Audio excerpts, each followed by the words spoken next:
Hello, and welcome once again to Studio 7. I'm your host, Lenny Shaw.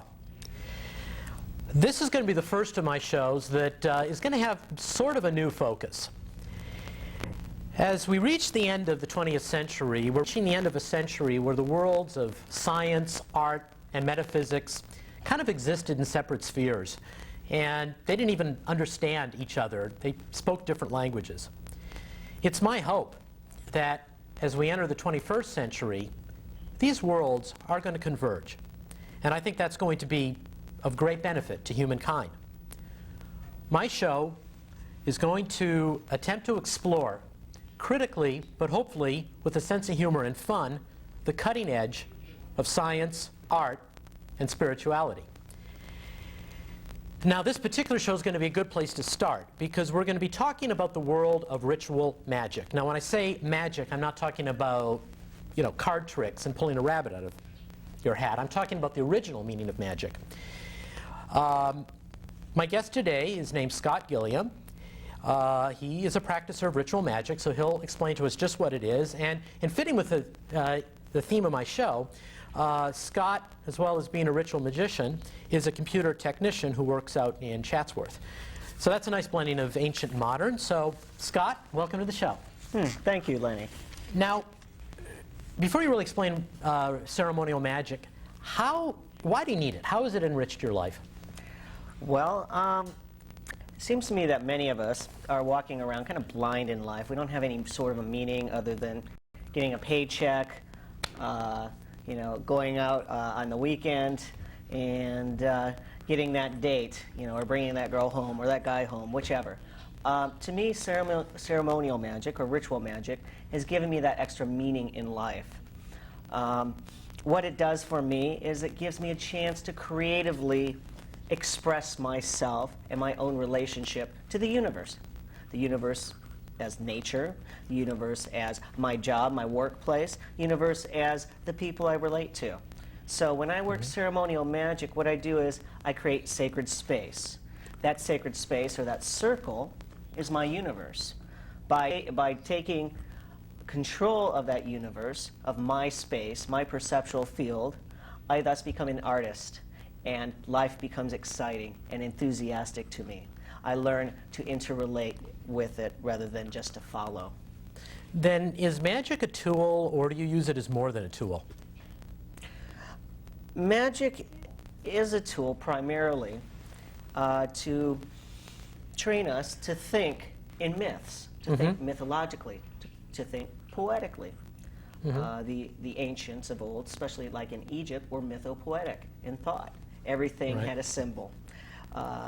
And so magic as a tool teaches us to think that way. Beyond that, life becomes magic, and so therefore it transcends becoming a tool. It becomes a way of life. Then that could involve a wide area. And you were telling me that since your definition of magic covers a wide range, that many people may practice a form of magic, even ritual magic, without realizing it. That's true. That's true. The most famous definition of magic, just to quote a textbook definition, and we'll go into the more expanded definition that I put on it, is the science and art of causing changes in consciousness in accordance to will. What is will? But it is one's own heart, one's own center of existence and being, the meaning of, that they draw upon, the meaning that they give to life. Now, if we look at everything in our life as a reflection of our own consciousness, as partially created by our perception, a good job can become a bad job. A beautiful person can be an ugly person. Right. Then we can see everything in our life as an act of magic, as an act of perceptually changing our universe, our relationship between our universe, the microcosm, and the universe outside of us, or that which we interact with, the macrocosm. Now, the only difference between a ceremonial magician and, let's say, the average person who's unconsciously doing magic is that he's not consciously creating changes. I see. So, briefly, I want you to just cover some of the history of magic, particularly the form you use. Okay. Well, the form that I got started in is the magic is practiced by the Hermetic Order of the Golden Dawn, in the, I believe, 19th century.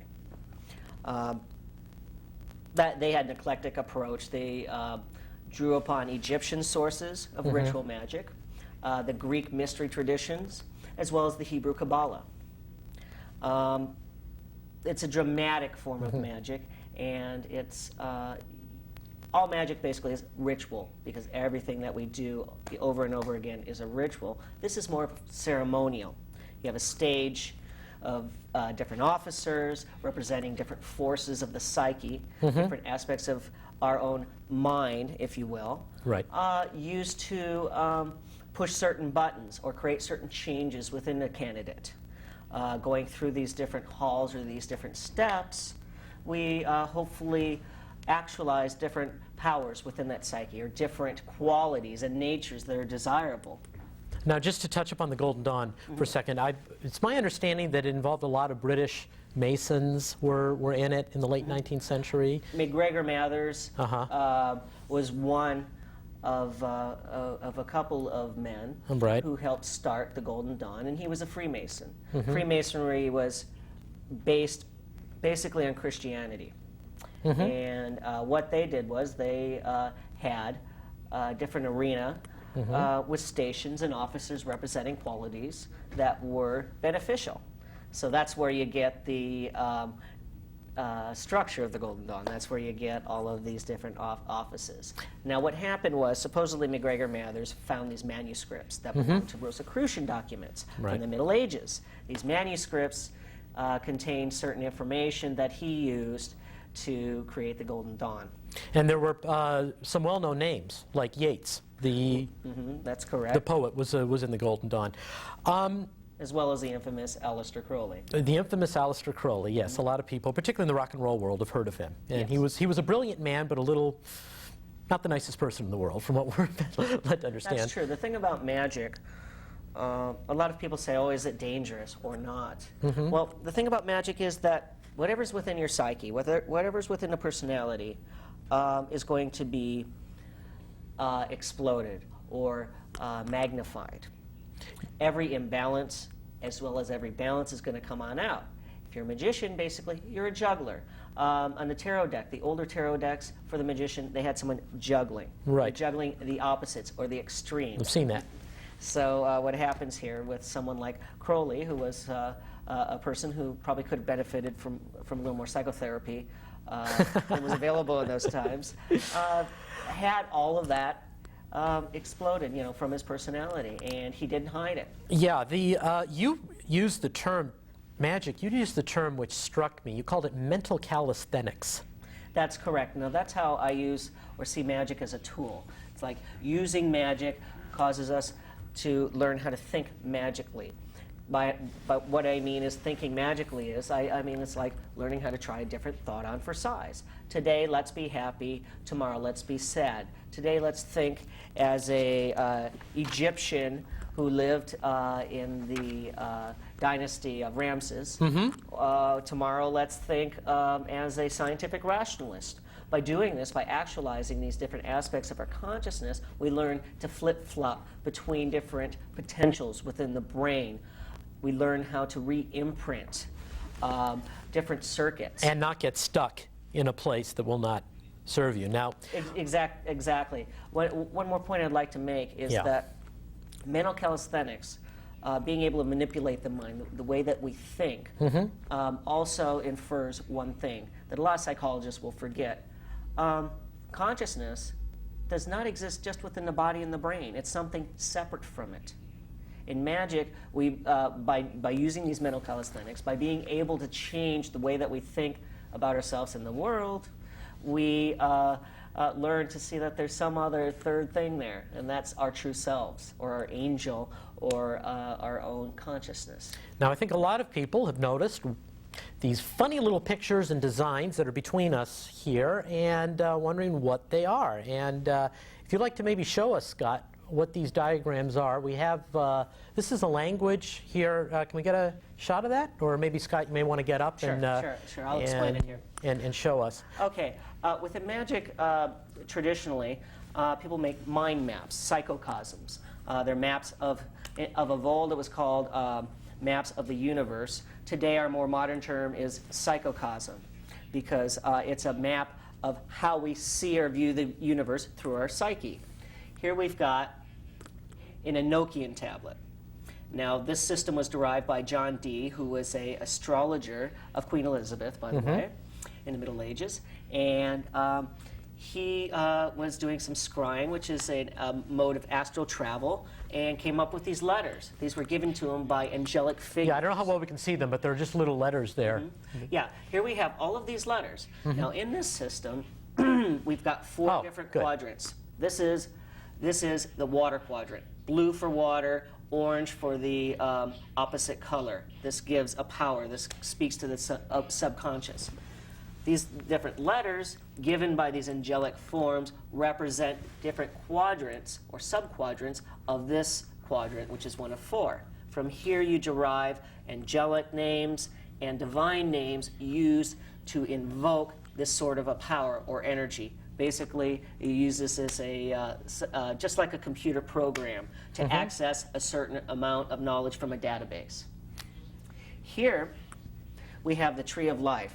This is from the Hebrew Kabbalah. Yeah, I think a lot of people may recognize that. Yeah, and what we have is 10 different emanations of what one may call God, or I would call universe. One word. So here are 10 different permutations of that one word, which represent potentials or actualities within our mind. Between these are paths representing human experience. Those bars. Right, these bars. Right. These paths represent human experiences, which also relate to the 22 major arcana, or the 22 cards, the picture cards in the tarot.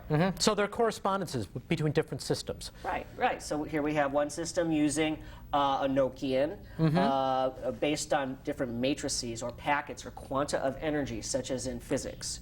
Here we have something that relates a little bit more to psychology, let's say, and different potentials within human existence, connected by the experiences that one may encounter within their life. Let's say you actualize this potential, which is Hod, Mercury, thinking, the mind. This will automatically bring about this path, which is a dynamic between Earth, physical experience, and the mind experience. We use this to flip around, to manipulate our own consciousness, as a sort of acrobatic. It teaches someone, particularly someone like me that used to be a thorough rationalist, it teaches you to think in a nonlinear way. Now those words don't have a lot of meaning to people, but I think this gives you an idea how you can look at something, think of a completely different system, and take it from there. Okay, you have mentioned, well, let me just probably, before I ask you more general questions, the term I hear a lot is the middle pillar. What is the middle pillar? Okay. Back to the Tree of Life. Yeah, if we're able to, if, you know. If we could do this. Yeah. We have two pillars on either side, two extremes. Within the middle, this is what's called the middle pillar. Okay? Right. So basically, we can apply any extreme in life. Let's say good, evil, chaos, cosmos, or let's say severity, the need to cut things out, to close things in, to analyze things, the left brain. On the other side, the right brain, the need to create, to expand, to follow the heart and the intuition. Within the middle, and this is where the power of magic comes from, is the balance, and that balance is consciousness. Traditionally, this is force, this is form, and this is consciousness. Okay, to use it in some colloquial terms, Sure. I'm just thinking you mentioned the pillar of severity and the pillar of mercy. Mercy, yes. So use a colloquial term. This might prove that you want to balance the two. So you don't want to be too much of a warmonger, and you don't want to be too much of a white light flower child. That's right, and as you mentioned before, you don't want to have too much linear thinking. Right. But you don't also want to have too much Nonlinear thinking. Magic doesn't necessarily teach us how to think nonlinear. It teaches us how to think utilizing a connection between these two, between the left and the right brains, if you will. Okay, and well then, if you're mentioning the brain so much, can a lot of this just be seen as a metaphor for psychology? Perhaps? Yes. A metaphor for psychology. It is definitely a useful tool for psychotherapy because what we're dealing with is the human mind and the potential of that mind. Also, with the pillars or the spheres of the tree that we've looked at, they represent two different aspects of our mind. So let's say someone has a problem with getting caught up in their belief systems. We would access one part of the tree relating to thinking. Right. And then we would see how that relates to the opposite side, which relates to feeling. I see. By bringing those both out in therapy, we would find out where that balance lies or how to create that balance. Which a lot of people go through therapy find out. A lot of the feelers, this is a painting with very, very broad strokes, but a lot of the feelers don't know how to think, and a lot of thinkers don't know how to feel. And this is a method of bringing them together. Can the practice of magic be at all reconciled with science and rationalist thinking? Well, you've got a couple things here with magic. One, you have some very complex diagrams, which are definitely very left brain.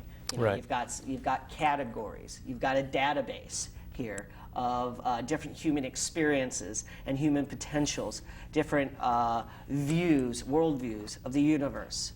On the other side here, though, we're dealing with the unconscious, and we're also dealing with the belief that the universe is not as objective as they may have believed in the past. The Newtonian view of the universe, that everything was a wonderful machine. Exactly. Now, Right. can we reconcile this with rationalists? No. Because science is only one side of the coin. We have art as well. Magic is an art as well as a science. It's more of a soft science, I would say, like psychology. And like the physicists are unfortunately learning physics. You say physics is a soft science. That's kind of a controversial thing to say. A lot of people may agree with you, though. Why do you say that? Why do I say that? I say that because it's not something that can be measured objectively. We're starting to find that the experimenter does influence the experiment. Oh, yes. And with that, you realize that there isn't a hardcore way of measuring reality. Heisenberg and so forth. Schrodinger's cat. Schrodinger's cat, Theorem, okay. Bell's theorem, all sorts of things. And what's really wonderful about magic, and one of the reasons why I got into it, is that it encompasses science, psychology, and of course, physics. Okay. It's an art. And turning to more mainstream religions, you told me that there are remnants of magical practices in Judeo-Christianity? Oh yes, the celebration of the Mass, the transubstantiation of matter, which is the host that is given to the Roman Catholic. the communal, given to the Catholics. Right. That is a form of magic. That is taking a symbol, a piece of bread, and embodying it with a thought concept, the concept of the body of Christ, the body of this force that represents love to them or redemption, and through words, through dramatics and theatrics, it's given to the person, and they undergo a change. That is magic. Within Judaism, they have their festival of lights. They're drawing upon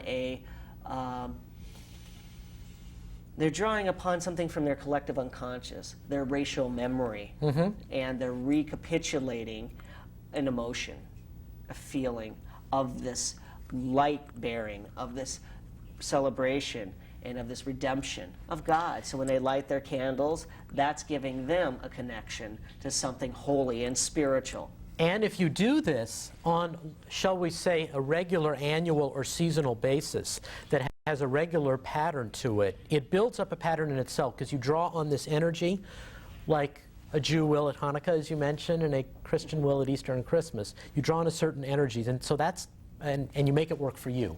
So that's using kind of a broad magical term to describe what you're talking about? Yes, there's a couple theories here, so you could say it's all genetics. Right. Somewhere within the genetic code, we have, let's say, a history of everything that our race, or maybe the whole human race, has gone through, and we can somehow access that through different parts of the brain, probably the other 90% that we don't use. Another theory is that there is an afterlife, or some sort of an etheric force or an energy, and maybe the substance of the universe, maybe the missing variable that Einstein looked for in quantum physics is consciousness, and that consciousness is malleable and is imprintable, and that we're learning how to draw upon that. But yeah, we're drawing upon something here that is fed and is strengthened by usage more and more and over and over.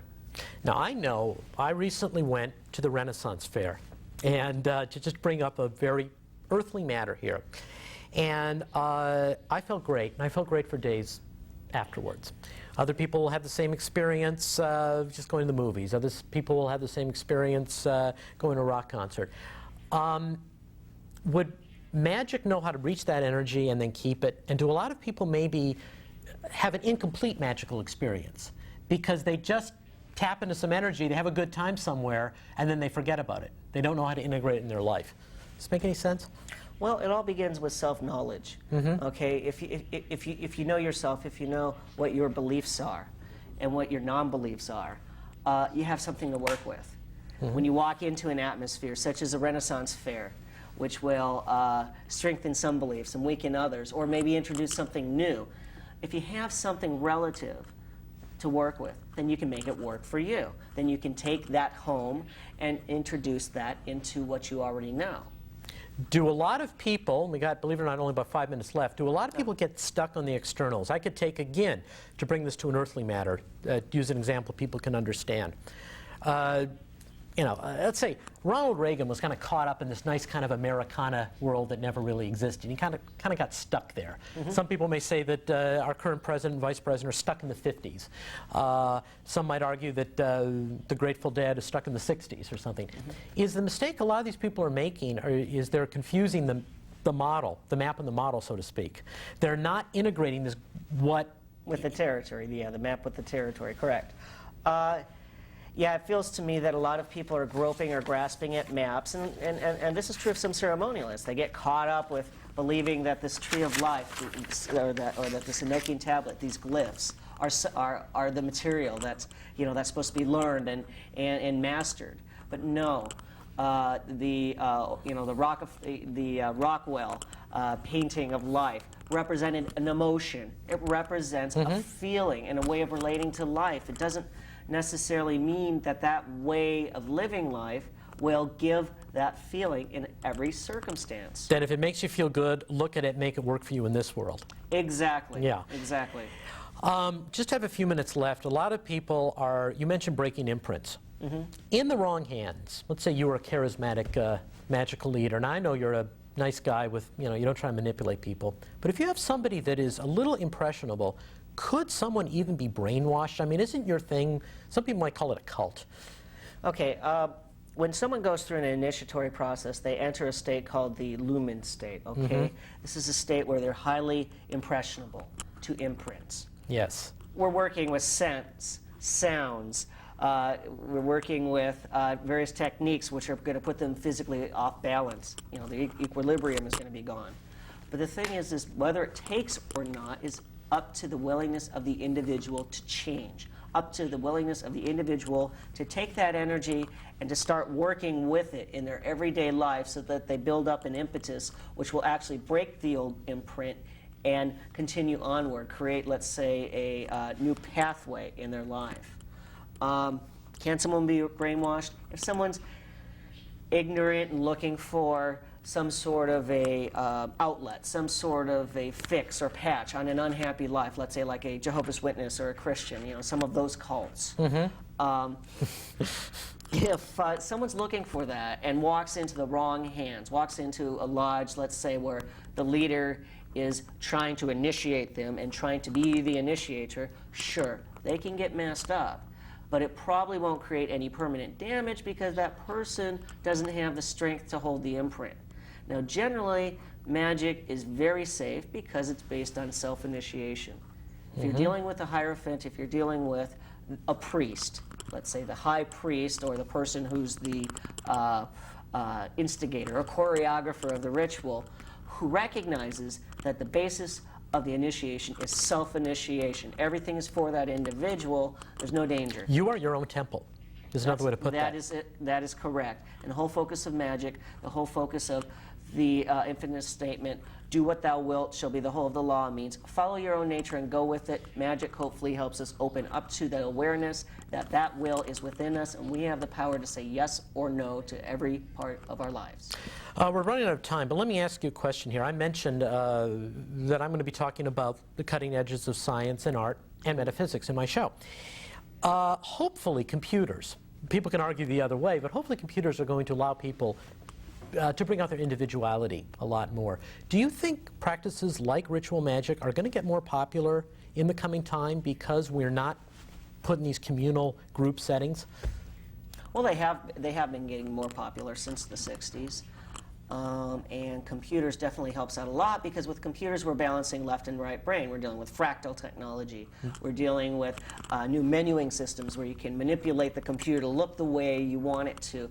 We're dealing with learning to access information in a way that's creative. That's a magic in its sense. I don't know if ritual magic per se will become more popular, but a form of magic, or a form of thinking mythically and poetically, learning to see but people will be more open to it. Art is important. Well, people hopefully will be more open to it.